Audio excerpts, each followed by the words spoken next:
Biden puede pasar a la historia como uno de los mejores presidentes de Estados Unidos.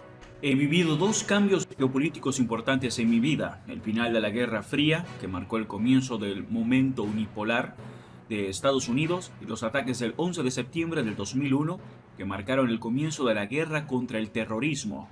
Ahora estamos experimentando otro momento decisivo, lo que los alemanes llaman Zeitwende, tiempo de cambio, que podría ser aún más desconcertante.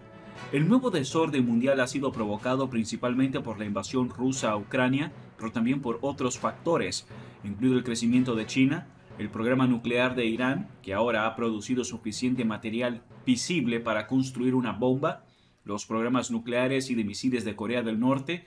Ha habido más pruebas de misiles en el 2022 que en cualquier otro año, el declive de la globalización y el aumento del sentimiento aislacionista y proteccionista en Estados Unidos. Estamos tratando de definir el mundo posguerra incluso cuando la guerra en Ucrania continúa. El paralelo más cercano que se me ocurre es la lucha por definir el mundo tras la Segunda Guerra Mundial a finales de la década de 1940 y a principios de la de 1950. Ese también fue un momento aterrador e inestable. La Unión Soviética de Joseph Stalin tomó el control de Europa del Este mientras adquiría un arsenal nuclear. Mao Zedong y su Partido Comunista derrocaron al gobierno nacionalista en China. Estados Unidos fue sacudido por un temor rojo sobre supuestos espías y subversivos comunistas. Todo parecía llegar a un punto crítico en junio de 1950 cuando Corea del Norte, un aliado de China, y la Unión Soviética invadieron Corea del Sur, y las fuerzas estadounidenses se apresuraron a defender a Corea del Sur bajo la bandera de la Organización de las Naciones Unidas, la ONU. Después de que las fuerzas de la ONU retrasaran el ataque de Corea del Norte, las tropas chinas entraron en la guerra el 25 de noviembre de 1950 y obligaron a los aliados a retroceder. El comandante estadounidense, el general Douglas MacArthur, quería responder atacando a China con armas nucleares tácticas. He luchado por la paz durante 5 años y 6 meses, escribió consternado el presidente Harry Truman en su diario el 9 de diciembre de 1950. Y parece que la Tercera Guerra Mundial está aquí. Hoy, que todos temen que haya una guerra nuclear como resultado de otra invasión no provocada, esta vez en Ucrania, vale la pena recordar cómo se evitó lo peor hace más de 70 años. Truman hizo caso omiso de los extremistas tanto de izquierda como de derecha, algunos como Henry Wallace, quien se desempeñó como vicepresidente bajo el mandato de Franklin Roosevelt, abogaron por un acuerdo con los soviéticos. Otros, incluidos muchos generales de alto rango de la Fuerza Aérea, abogaron por una guerra preventiva contra la URSS o una guerra más amplia con China. Truman eligió prudentemente un camino intermedio al adoptar una política de contención diseñada para detener la expansión del comunismo sin arriesgarse a tener un conflicto directo con Moscú. Respondió al bloqueo soviético de Berlín Occidental en 1948, no enviando fuerzas terrestres estadounidenses para abrirse paso hasta la ciudad asediada, sino enviando aviones de carga estadounidense para mantenerla con vida. La piedra angular de su estrategia fue forjar alianzas con naciones afines, incluidos sus ex enemigos Italia, Alemania Occidental y Japón. El multilateralismo estadounidense produjo tanto el Acuerdo General sobre Aranceles Aduaneros y Comercio, la GATT, en 1947, como la Organización del Tratado del Atlántico Norte, la OTAN, en 1949, los pilares económicos y militares del orden mundial liderado por Estados Unidos. A esto le siguió la firma de tratados de defensa con Japón en 1951 y Corea del Sur en 1953 para extender la seguridad colectiva a Asia Oriental. Ese orden mundial ahora enfrenta un desafío sin precedentes por parte de Rusia. Si el presidente ruso Vladimir Putin logra salirse con la suya con su agresión en contra de Ucrania, el derecho internacional dará paso a la ley del más fuerte. Es de vital importancia derrotar a Rusia para enviar un mensaje de que la agresión no es rentable y al mismo tiempo gestionar las amenazas planteadas por China, Irán y Corea del Norte. Eso sería un desafío monumental para cualquier presidente, pero Joe Biden, a pesar de todos sus defectos y debilidades, está a la altura de la tarea, de una manera que recuerda a Truman, otro presidente que fue subestimado. Muchos detalles difieren, por supuesto, pero es sorprendente cuánto el enfoque general de Biden se hace eco del de Truman y su sucesor Dwight Eisenhower, quienes respondieron a un mundo en crisis como el nuestro construyendo y manteniendo alianzas con países de ideas afines para contener a los agresores autoritarios sin arriesgarse a la Tercera Guerra Mundial. Biden ha hecho un trabajo particularmente impresionante al organizar una coalición internacional para sancionar a Rusia y apoyar a Ucrania, y mantener esa alianza unida frente a los intentos de Putin de utilizar la energía rusa como arma económica para llevar a Europa y Estados Unidos a una recesión. Biden sabiamente ha evitado propuestas provocativas como imponer una zona de exclusión aérea sobre Ucrania mientras continúa proporcionando a los ucranianos la mayoría de las armas que necesitan para defenderse. Al igual que Truman, está encontrando un camino intermedio para evitar un conflicto directo entre superpotencias mientras contiene el expansionismo del Kremlin. Es posible que pronto tenga que enfrentar, como lo hicieron Truman y luego Eisenhower en Corea, la difícil tarea de ponerle fin a una guerra en la que un aliado de Estados Unidos podría no ser capaz de obtener una victoria completa, lo que significa, en este caso, un regreso a las fronteras de Ucrania del 2014. Mientras contiene a Rusia, Biden ha estado ampliando los vínculos entre los aliados de Estados Unidos en Asia y Europa. Uno de los acontecimientos menos apreciados del año fue lo que los líderes de Japón, Corea del Sur, Nueva Zelanda y Australia asistieron a la cumbre de la Organización del Tratado del Atlántico Norte en España. Esto es parte de un proyecto estadounidense más grande para unir a las naciones asiáticas e incluso europeas para disuadir a China de iniciar una guerra por Taiwán, algo que casi sucedió durante la crisis de Quemoy y Matsu en la década de 1950. Biden ha puesto énfasis en el diálogo Quad, el diálogo de seguridad cuadrilateral entre Estados Unidos, India, Japón y Australia, así como en la alianza AUKUS de Australia, Estados Unidos y Reino Unido para construir submarinos nucleares para Australia, manteniendo también líneas de comunicación con el presidente chino Xi Jinping. Este es otro ejemplo de su punto medio, fortalecer la disuasión mientras evita la guerra. La mayor deficiencia de Biden ha estado en la esfera económica debido a que no está dispuesto a desafiar el sentimiento proteccionista en el Congreso.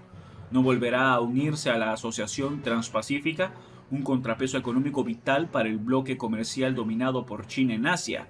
Su ley para la reducción de la inflación está distanciando a los aliados tanto en Europa como en Asia con sus disposiciones proteccionistas que brindan una ventaja a los fabricantes estadounidenses de vehículos eléctricos.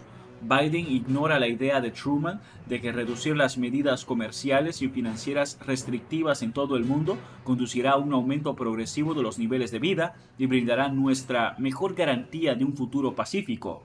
Biden no tiene respuesta a los desafíos planteados por Irán y Corea del Norte, pero tampoco nadie más. Ambos países están compitiendo con armas de destrucción masiva mientras le dan la espalda a la diplomacia. Es posible que simplemente no haya ninguna solución inmediata, ya que la acción militar preventiva sería peligrosa y la acción encubierta probablemente sería ineficaz. Truman descubrió por sí mismo los límites del poder cuando los esfuerzos de la inteligencia estadounidense para organizar redes de resistencia detrás de la cortina de hierro se convirtieron en fracasos costosos. Lo mejor que podemos esperar puede ser simplemente buscar una versión actualizada de contención, disuadiendo a estados rebeldes de la agresión mientras esperamos que algún día, como la Unión Soviética, puedan colapsar por sus propias contradicciones. Mientras tanto, Estados Unidos puede trabajar para fortalecer las alianzas regionales para abordar estas crecientes amenazas. Israel ya está trabajando en estrecha colaboración con Estados Unidos y los estados sunitas para contrarrestar a Irán. Los acuerdos de Abraham negociados durante la administración de Donald Trump ayudaron mucho, pero que Arabia Saudita se una a los Emiratos Árabes Unidos, Bahrein y otros países árabes para conocer a Israel sería un gran avance. En Asia, el desafío para la administración Biden es fomentar una mayor cooperación militar y de inteligencia entre Japón y Corea del Sur, a pesar de sus diferencias históricas.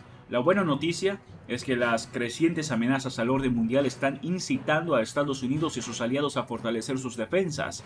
El gasto europeo en defensa aumentó a más de 225.000 millones de dólares, incluso antes de la invasión rusa de Ucrania, mientras que el gasto en defensa de Estados Unidos en el 2023 ascenderá a 858.000 millones de dólares, 45.000 millones de dólares más de lo que Biden quería.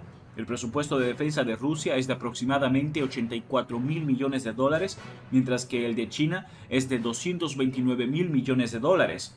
Esto me recuerda al aumento masivo en el presupuesto de defensa de Estados Unidos después del estallido de la Guerra de Corea, revirtiendo la desmovilización posterior a 1945. Lo más significativo y sorprendente es el aumento en el gasto de defensa en los otros pacifistas, Alemania y Japón, los dos países cuya transformación en aliados de Estados Unidos fue uno de los logros más visionarios de Truman. Ahora se están rearmando para enfrentar las amenazas gemelas de China y Rusia. Ambos tienen como objetivo gastar al menos 2% del PIB en defensa, aunque Alemania se vaya a tardar más de lo previsto en lograr ese objetivo. El primer ministro japonés, Fumio Kishida, acaba de anunciar sus planes para duplicar el presupuesto de defensa a 312 mil millones de dólares en los próximos 5 años. Incluso está planeando comprar cientos de misiles Tomahawk para darle a Japón un golpe ofensivo del que ha carecido desde 1945. Diciembre de 2022 está emergiendo como el mes más importante para el enfoque de seguridad nacional de Japón en tan solo una generación, dijo Rahm Emanuel, el embajador de Estados Unidos en Tokio. Aquí la pregunta es si la concentración militar que estamos viendo podría llevar a naciones desde Corea del Sur hasta Arabia Saudita a adquirir sus propias armas nucleares para contrarrestar amenazas regionales como Corea del Norte e Irán. Uno de los logros anónimos del orden de la posguerra es limitar el club nuclear a solo 9 miembros, frente a los 3 cuando Truman dejó el cargo, pero mucho menos de lo que algunos observadores esperaban en los comienzos de la era atómica. Sin embargo, la invasión rusa de Ucrania demuestra lo que puede pasar si se renuncia a las armas nucleares, como lo hizo Kiev en 1994. Podría dar un gran impulso a la proliferación nuclear. Que eso suceda dependerá en gran medida de cuánta confianza tengan los aliados de Estados Unidos en sus garantías de seguridad. Sus aliados no construirán armas nucleares si confían en este país para protegerlos. Pero la presidencia de Trump sembró dudas sobre si sigue siendo un aliado confiable o no. La retirada de Biden de Afganistán solo exacerbó esas preocupaciones. El firme apoyo de Estados Unidos a Ucrania ha disipado algunas de esas preocupaciones, pero no todas. La política de contención tuvo tanto éxito durante la Guerra Fría porque durante muchas décadas los presidentes de ambos partidos le dieron continuidad. La pregunta de hoy es si se puede lograr un consenso bipartidista sobre política exterior. Eso parece existir en China, donde ambos partidos están compitiendo para ver quién es más agresivo. Pero cuando se trata de Rusia, ese consenso está en peligro por la creciente oposición republicana a la ayuda a Ucrania. Mucho dependerá de si el próximo presidente republicano, Ron DeSantis tal vez, ratifica el enfoque de Biden como lo hizo Eisenhower con las políticas de Truman o intenta deshacerlo como lo hizo Donald Trump con las políticas del presidente Barack Obama. El viejo orden mundial está muriendo y el nuevo está luchando por nacer. En la década del 2020, así como en la década de 1940, se está viendo una competencia entre las fuerzas del orden y el desorden para definir el sistema internacional. Una vez más, la política estadounidense bien podría determinar el resultado. La Guerra Fría habría tenido un resultado muy diferente y menos feliz si Estados Unidos no hubiera permanecido comprometido con sus aliados, con Europa Occidental, Japón y Corea del Sur. El mundo posterior a la guerra de Ucrania será un lugar más peligroso o menos peligroso dependiendo de las decisiones que se tomen ahora. El ejemplo de Truman debería recordarnos la importancia de fortalecer las instituciones y alianzas internacionales y evitar precipitarse a la guerra. Si Biden puede lograr el equilibrio adecuado y dejar el mundo más seguro de lo que lo encontró, él también tiene la oportunidad de ser recordado con tanto cariño como el franco mercero de Missouri, que estaba orgulloso de haber hecho todo lo posible. Truman dejó el cargo con un índice de aprobación del 32% en medio de una guerra estancada en la península de Corea, pero ahora los historiadores lo califican como uno de los mejores presidentes de Estados Unidos. Eso es todo por ahora. No olviden comentar y suscribirse. Hasta el próximo video.